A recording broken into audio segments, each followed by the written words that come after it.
नमस्कार, capital TV में आपका स्वागत है। प्रधानमंत्री मोदी के जन्मदिन को लेकर 2 अक्टूबर तक देश में सेलिब्रेशन होगा।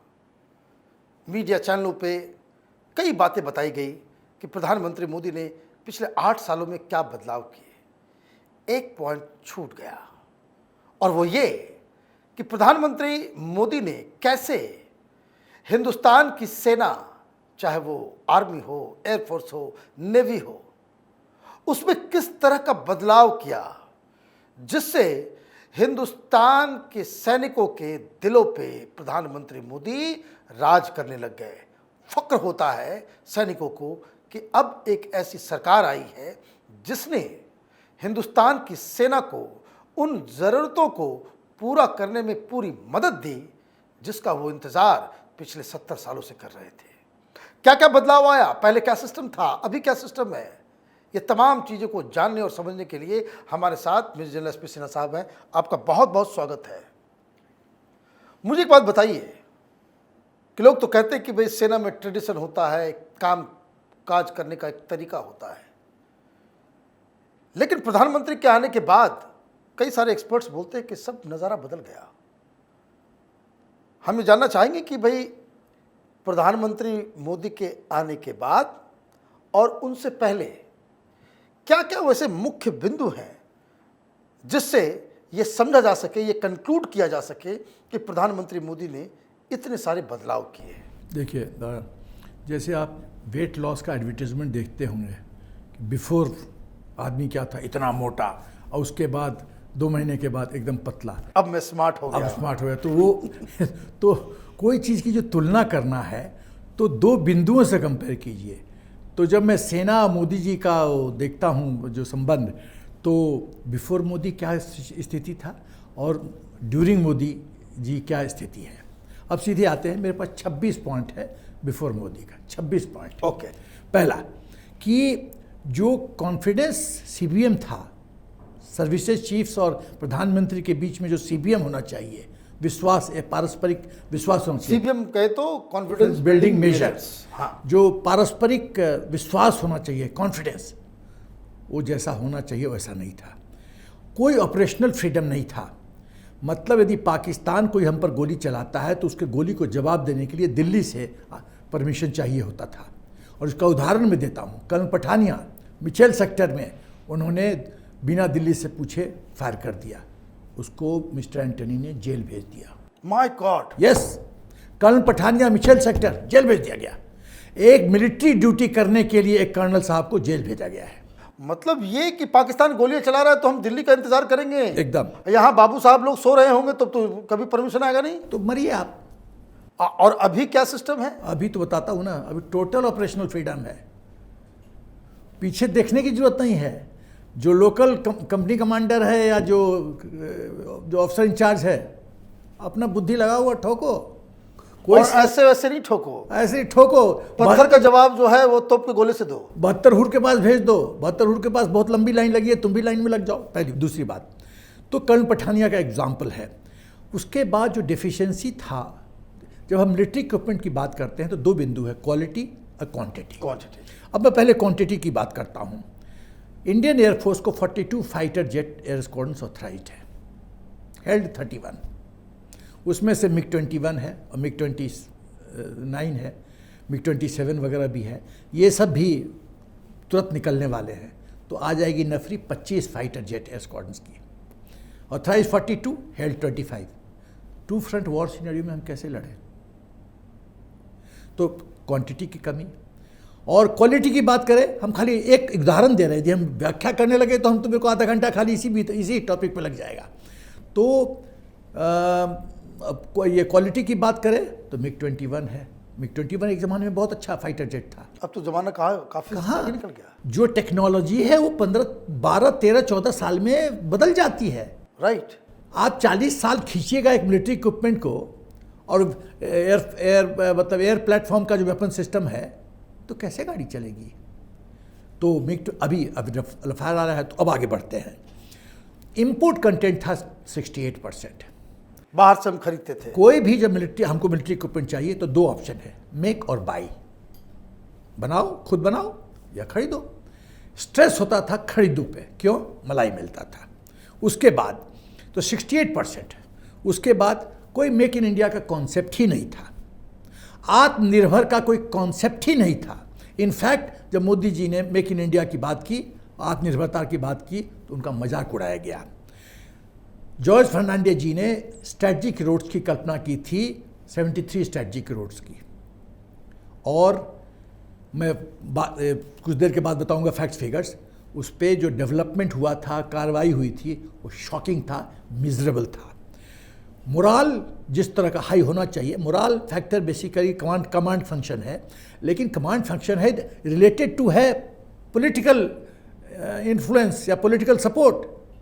जब आप जानते हैं कि जो चीज़ होना चाहिए नहीं हो रहा है, यदि Daulat Beg Oldi road air strip को रिपेयर करना है और एयर मार्शल बोरबोरा रिकमेंड करते हैं कि रिपेयर करने की हमको अनुमति दी जाए, और नहीं दी जाती अनुमति, वो दूसरी बात है कि उन्होंने रिपेयर कर दिया, लेकिन अनुमति नहीं दी गई थी। जब एयर चीफ जाते हैं कसाब के उस इंसिडेंट के बाद, बॉम्बे अटैक, ताज के अटैक के बाद, कि आई एम रेडी, मैं पाकिस्तान को सबक सिखाने के लिए तैयार हूँ, परमिशन दिया जाए, नहीं दिया गया। अब आगे बढ़ते हैं। तो वो जो मोराल होना चाहिए, वो कॉन्फिडेंस नहीं है कि हम करेंगे तो क्या होगा, कहीं कल पठानिया तो नहीं बन जाएंगे। कोई भी प्रधानमंत्री पिछले कई सालों में, मोदी जी के पहले, दिवाली में सेना के साथ दिवाली नहीं मनाते थे, और कोई सीडीएस नहीं, चीफ ऑफ डिफेंस स्टाफ नहीं। कारगिल के वॉर के बाद तो रिकमेंडेशन हुआ था, राइट, स्टडी टीम ने किया था, नहीं। वन रैंक मेंशन कई सालों, 30-35 साल, नथिंग।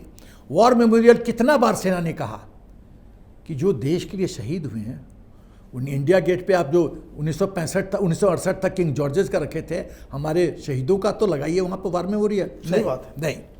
उसके बाद कोई विल नहीं था पाकिस्तान या चाइना के मिस्चिफ को चुनौती देने के लिए। कसाब मैंने एग्जाम्पल दिया, पुलवामा में जब अटैक होता है तब मोदी जी ने रिटेलिएट किया, और उन्होंने कहा था, मोदी जी का एक सेंटेंस, उन्होंने बहुत बड़ी गलती कर दी है, और खट बालाकोट स्ट्राइक हुआ।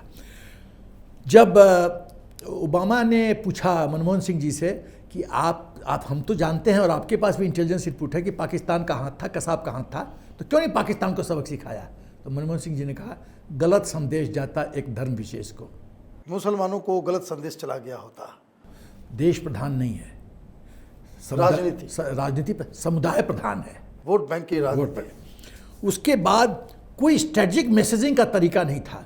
देखिए, जब तक तुलसीदास जी ने कहा था, बिन भय होत न प्रीत गोसाई, बिना भय के प्रीत नहीं होता है, तो जब तक दुश्मन को ये नहीं पता चलेगा कि हम यदि लक्ष्मण रेखा क्रॉस किए तो हमारी हालत खराब हो सकती है। अभी एससीओ मीट का मैं एग्जाम्पल देता हूँ, कुछ दिन पहले, थोड़े दिन पहले, कि मोदी जी ने से मुलाकात नहीं की और शहबाज शरीफ से मुलाकात नहीं की। ये बहुत बड़ा संदेश है, और ये संदेश इस परिप्रेक्ष्य में मैं कहना चाहता हूँ, माननीय विदेश मंत्री जी जयशंकर जी ने कहा था 29 अगस्त को कि status and border will determine the status relationship. Border पे क्या स्थिति है वो डिक्टेट करेगी कि हमारा रिश्ता कैसा होगा। तो मोदी ने साफ संदेश दिया है, सुधार लो अपने आप को, हम तुमसे बात नहीं करें। तो नेग्लेक्ट करना एक देश के एग्जीक्यूटिव हेड को, मतलब नेग्लेक्ट करना पूरी तरह से, ये बहुत बड़ा हथियार है, बहुत बड़ा हथियार है कि मैं तुम्हारे एग्जिस्टेंस को मैं समझता ही नहीं। अब आते हैं टीआरडीओ को जो इंकरेजमेंट मिलना चाहिए था, नहीं मिला। कोई स्टार्टअप की सोच ही नहीं थी। ऑर्डिनेंस फैक्ट्री, मैं खुद ऑर्डिनेंस फैक्ट्री के साथ डील किया हूँ। मैं अफसरों की गलती नहीं मानता, लेकिन जब पॉलिटिकल डायरेक्शन सही नहीं है तो ऑर्डिनेंस फैक्ट्री के ऑफिसर्स करेंगे क्या? मैं 50 खामियां ऑर्डिनेंस फैक्ट्री का गिना सकता हूँ, ऐसी बात बोल सकता हूँ, लेकिन ये मेरे ऑर्डिनेंस फैक्ट्री के मित्रगण मुझसे नाराज हो जाएंगे। तो खाली यही कहूँगा, पॉलिटिकल डायरेक्शन ठीक नहीं था, इसलिए ऑर्डिनेंस फैक्ट्री का परफॉर्मेंस अच्छा नहीं था। उसके बाद कोई इंपोर्ट बैन लिस्ट नहीं, जो अभी राजनाथ सिंह जी और मोदी जी ने किया है। G2G ट्रांजैक्शन की सोच ही नहीं थी, माल नहीं मिलता ना। हाँ, चाहे गवर्नमेंट चाहे ऑगस्टा वेस्टलैंड हो, चाहे बोफोर्स हो, हर में बिना मलाई के नो सप्लाई ऑर्डर। कोई CIBA system, comprehensive integrated border management system, Jammu and Kashmir border पे, पाकिस्तान बॉर्डर पे था ही नहीं। सर्वेलेंस सिस्टम बहुत पुअर था, इसलिए इन्फिल्ट्रेशन बहुत आसान था। यासीम ऐसे मलिक ऐसे आतंकी को मनमोहन सिंह जी प्रधानमंत्री निवास में बुलाते थे और उसका सम्मान करते थे, भोजन खिलाते थे, बुके देते थे। वो सोशल मीडिया डोमेन में है। उसके बाद जब मोदी जी आए तो इनका गुस्सा अभी तक शांत नहीं हुआ। ये जनरल रावत को बोलते हैं सड़क का गुंडा, एक पार्टी का आदमी। ये मांगते हैं proof of surgical strike, proof of Balak air strike. ये रफाल में चाइना के इशारे पे नाचने वाले कुछ बहुत महत्वपूर्ण नेता कांग्रेस के ये कहते हैं कि रफाल का जो टेक्निकल स्पेसिफिकेशन है वो पब्लिक डोमेन में लाओ, जो हम ऑडिट करेंगे। क्यों? क्योंकि चीन चाहता था वो कि हमको टेक्निकल स्पेसिफिकेशन पता चले। स्टार्टअप का मजाक, मेक इन इंडिया, जब स्टार्टअप की मोदी जी ने घोषणा की थी तो लोग हंस रहे थे, स्टार्टअप हिंदुस्तान में। और आज देखिए स्टार्टअप क्या क्या कमाल कर रहे हैं, ड्रोन्स में कितना महत्वपूर्ण रोल अदा कर रहे हैं। तो ये आप देखिए कि 26 पॉइंट मैंने बोले हैं कि क्या स्थिति थी। अब इस तरह से यदि ये स्थिति थी तो सेना कैसे लड़ेगी, आप बताइए मुझे। यदि मैं श्योर नहीं हूं कि मेरा बॉस क्या करेगा मेरे साथ, पॉलिटिकल जो लीडर है, जो प्रधानमंत्री है, पॉलिटिकल बॉस हैं, देश के माई बाप हैं, उनके हुक्म से चलता है। सेना ये प्रजातंत्र है, ये पाकिस्तान नहीं है कि सेना डिसाइड करती है क्या करना है। तो अब ये बताइए कि प्रधानमंत्री के आने से क्या बदलाव हो गया? पहला, इंफ्रास्ट्रक्चर का मैं कहना चाहता हूँ। पहले सीधे 73 स्ट्रेटेजिक रूट्स पे आता हूँ। माननीय जॉर्ज फर्नांडिस जी ने इसकी कल्पना की थी और 1997 में एक चाइना स्टडी ग्रुप ने ये रिकमेंडेशन दिया था कि 73 स्ट्रेटेजिक रूट्स बनने चाहिए। और 2014 तक खाली 17 रोड बने थे। 2014 तक, 1997 से लेके 2014 सिर्फ 13 प्रोजेक्ट, 17 प्रोजेक्ट, 17 से प्रोजेक्ट। हाँ, मतलब 97 3 साल और 14, 17 साल में 17 प्रोजेक्ट बस। और मोदी जी के आने के बाद क्या क्या हुआ? 3808 किलोमीटर बनना था और 2012 तक कंप्लीट होना था, नहीं हुआ। मोदी जी के आने के बाद 99% रोड्स बन चुके हैं। क्यों बने? Budgetary support guaranteed. डीआरडीओ का डीआरडीओ कहते हैं बीआरओ, बॉर्डर रोड ऑर्गेनाइजेशन, डीजीबीआरओ का फाइनेंशियल पावर 500 टाइम्स बढ़ा दिया। जो करने वहीं डिसाइड करो, वहीं पे ऑन द स्पॉट। पहले क्या होता था, फाइल आती थी दिल्ली, और दिल्ली में फिर वही घूम रहा है मलाई कल्चर और डिले, कोई कंसर्न नहीं है ना, क्योंकि भरेगा तो सेना के जवान भरेंगे। रोड हो ना हो उससे क्या फर्क पड़ता है, लोग एसी में बैठ के कॉफी पी रहे, अपना काम कर रहे हैं, आराम से रूटीन मैनर में फाइल को डील कर रहे हैं। ऐसे नहीं होता है। लेकिन जब डीजीबीआरओ वहाँ है आ गया तो उसका तो कमांड स्ट्रक्चर बहुत क्लियर है, fast tendering, fast supply order, fast monitoring, सब कुछ फास्ट, तो उसका प्रभाव पड़ा है। तो ये सब जो हुआ है, ये इसके कारण जो है इंफ्रास्ट्रक्चर का डेवलपमेंट हुआ। अब कुछ मैं टनल्स के बारे में बताना चाहता हूँ। छत्तरगढ़ टनल जो कथुआ और दोदा को कनेक्ट करता है, Banihal Qazigund road tunnel 8.45 kilometres का, Sela tunnel, Chenani Nashri tunnel, Srinagar ring road, Jammu Dhampur bypass से, Zojila tunnel, Z Morh tunnel और अटल टनल। ये अटल टनल ये रोहतांग पास में लेह मनाली को कनेक्ट करता है और पूरा डिस्टेंस 46 किलोमीटर डिस्टेंस कम कर दिया है और ट्रैवलिंग टाइम 5 घंटा कम कर दिया है।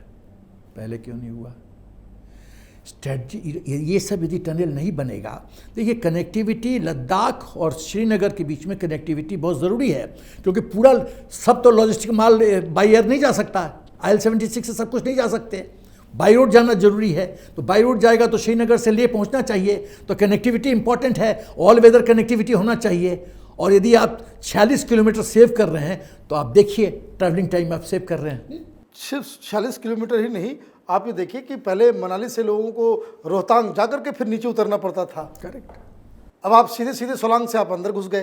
तो ये बहुत सारी माने ये बदलाव जो है, तो ये माना जाए कि प्रधानमंत्री मोदी ने एक तो ऑपरेशनल फ्रीडम, चाहे वो बीआरओ हो, चाहे वो कंपनी कमांडर हो ऑन द बॉर्डर, साथ ही साथ मोरल बूस्टअप करने के लिए तमाम उन्होंने काम किए। तो ये एक वजह है कि सेना के अधिकारी, सर्विंग ऑफिसर्स मोदी को महान मानते हैं एकदम। उसके एक और बहुत महत्वपूर्ण बिंदु है। तो ये कोई चीज़ हम, पहला चीज़ होता है कॉन्सेप्ट फॉर्मुलेशन, सोच को आप फॉर्मलाइज कीजिए कि क्या चाहता हूँ मैं। मतलब ये कि प्रधानमंत्री मोदी ये सारे काम इसलिए नहीं कर रहे हैं, बल्कि इसके पीछे एक कंप्लीट कंसेप्चुअल स्ट्रेटजिकल थिंकिंग है, एक प्रॉपर प्लानिंग है। वीडियो ये लंबा हो रहा है, लेकिन प्रधानमंत्री के मन में वो कॉन्सेप्ट क्या है, वो प्लानिंग क्या है, क्या स्ट्रेटजी है, ये हम अगले वीडियो में डील करेंगे, जिसमें हम ये जानने की कोशिश करेंगे कि सेना को लेकर के प्रधानमंत्री के मन में वो कौन सा कॉन्सेप्ट है और कैसे इन्होंने अपने कॉन्सेप्ट को सेना के बेहतरी में इस्तेमाल किया। अगर आपको ये वीडियो पसंद आया तो आप इसे लाइक करें, शेयर करें और हमारे चैनल को सब्सक्राइब करें। धन्यवाद।